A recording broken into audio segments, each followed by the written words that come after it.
Hey everybody, Coach Brendan back here with Coach Scott. We just shot a video showing you some ways to do some soft tissue work on flexors and extensors of the forearm.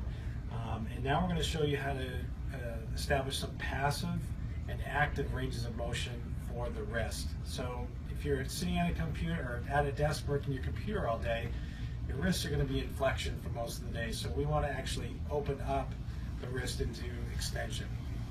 So starting with some passive ranges of motion, you're going to go palms flat to the desk and start with some circles, some small circles in one direction. Rep count, you can work 10 to 15 reps, and once you finish 10 to 15, just simply go the other direction.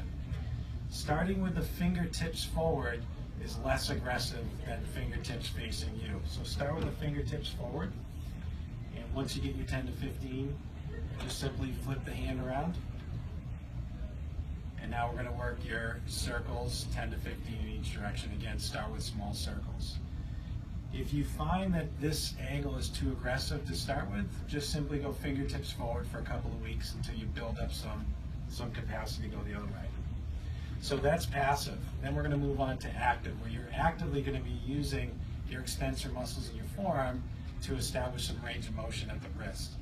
So keeping your elbow in line with your wrist is important. And from there, you're going to simply just try to create some space between your hand and the desk.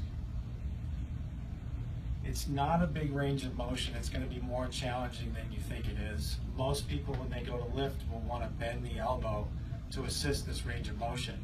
So it's important to use the opposite hand to hold your elbow in place. Okay. And again, use a rep count of 10 to 15 for each hand. So we went over some soft tissue work for the flexors and extensors, passive range of motion for the wrist, and then active range of motion. Thanks for your time today. Thanks, Coach Scott. We'll see you next month.